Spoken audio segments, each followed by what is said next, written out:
Let's continue this conversation about the image of God and how it has been twisted by humanity's sin. Due to the fall, we have unfortunately inherited a lens of shame rather than the lens of God's love. Have you ever noticed that the lens you wear affects literally how you see everything? If you wear sunglasses that are darkly tinted, everything looks dark. If they're rose-colored, everything looks pink. The lens that you wear affects how you see the world. We both love and hate what we know about ourselves, and we're afraid that if others know us as we truly are, they might hate us too. They would reject us. We believe that if we can see ourselves and don't really believe that what we see is lovable, how could an all-knowing, all-holy God find us lovable? The truth is, however, God sees us in a way that we don't see ourselves. And this brings me to a powerful question. How does a person come to know himself or herself? How do they come to understand their own identity? The answer is, we come to know who we are in relationship. Think about it. Identity comes through relationship. I know that I'm Christopher Goss because I was born to Bill and Kim Goss. I know myself to be relatively tall because I have relationships with friends who are not quite as tall. I know myself to be desperately in need of a tan because I have friends, most of my friends tan a whole lot better than I do. I know myself as more of a thinker than a feeler because I hang around with friends and they've kind of made that observation. Chris, you're more of a thinking-oriented being than a feeling-oriented person. Now, what would happen if I had no relationships? I would have no sense of identity.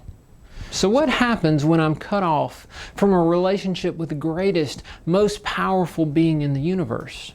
My truest identity never gets revealed. I never come to know who I truly am. Because of this lens of shame, I see myself as unworthy and unlovable.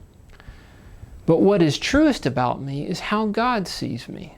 Because as we spoke of in several episodes ago, God's opinion is the right opinion, it's truth. So lastly, I want to talk about reclaiming our identity as the image bearers of God. How do we do that? The answer is that we work out our salvation with fear and trembling. When someone comes to a justifying faith in Jesus, what we tend to call being saved, two things primarily happen. They are justified, legally pardoned from the guilt of their sin, but they're also filled with the Holy Spirit. They become spiritually alive again. Then the Holy Spirit begins to take issues with the lies of shame that have taken residence in their souls.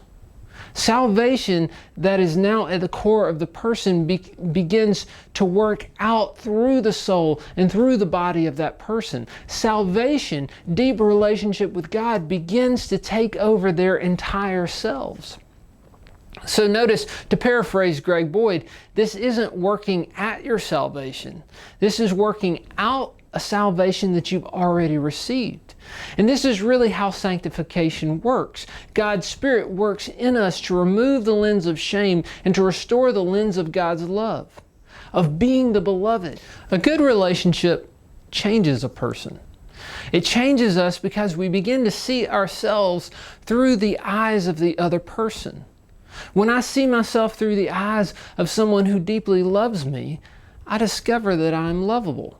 Therefore, it's through intimacy with God, real time alone with God, and time in community with God's people that the lies of shame are removed and the lens of God's love is firmly placed in our hearts.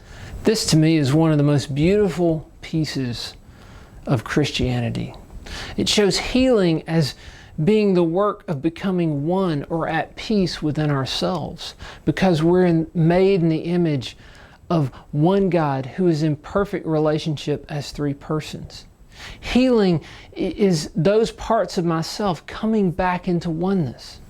It also shows that healing comes through deep, intimate relationship, which certainly comports with much of our lived experience.